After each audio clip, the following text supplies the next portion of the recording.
Graça e paz, meu querido irmão, minha querida irmã, nessa quinta-feira, dia 3 de setembro, onde temos a oportunidade de estarmos fazendo esse culto em família, culto doméstico em nossa casa.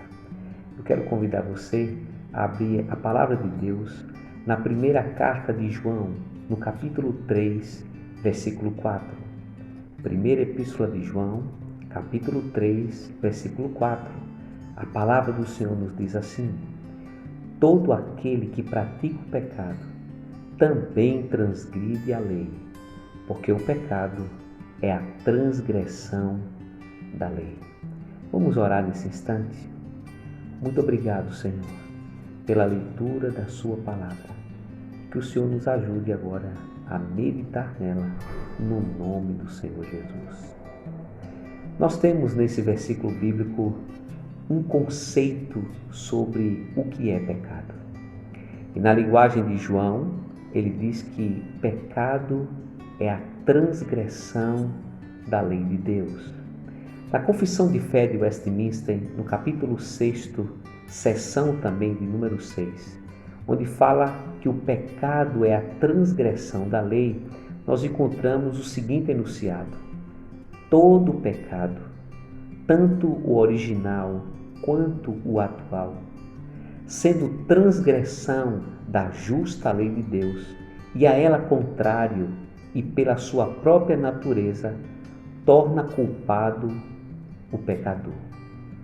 Porque o pecador se torna culpado, porque ele transgride essa lei de Deus. Diz ainda a Confissão de Fé que por essa culpa ele é sujeito então à ira de Deus e à maldição de Deus por conta da quebra desta lei.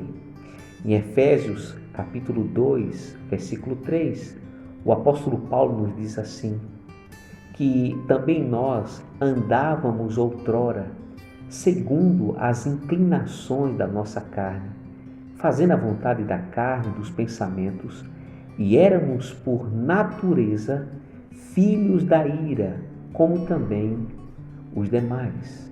Observe então que a quebra da lei de Deus traz consequências para a nossa vida. E essas consequências nos faz ficar expostos com todas as misérias espirituais, temporais, mas também eternas.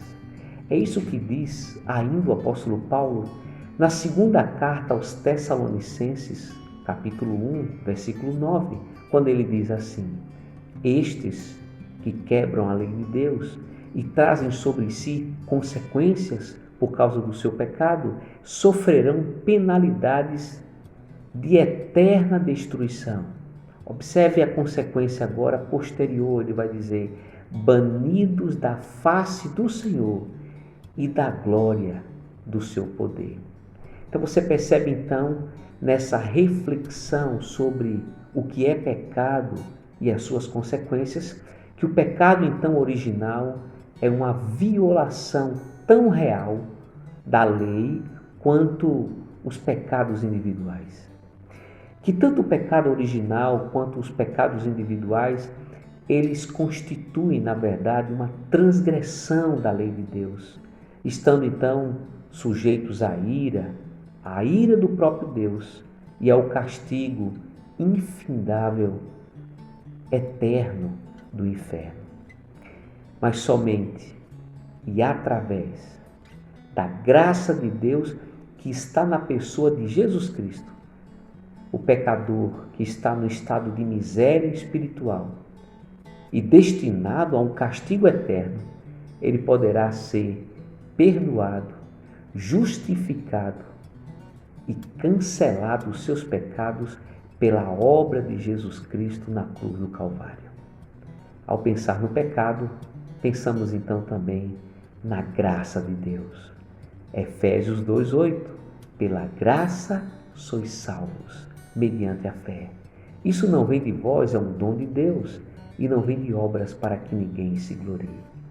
Que ao pensar no nosso estado de miséria e de pecado, e das consequências que isso pode trazer para a nossa vida presente e futura, venhamos correr rapidamente à graça de Deus, ao amor de Deus e ao seu perdão para a nossa vida. Porque Deus nos ama e tem perdão para nos conceder. Amém.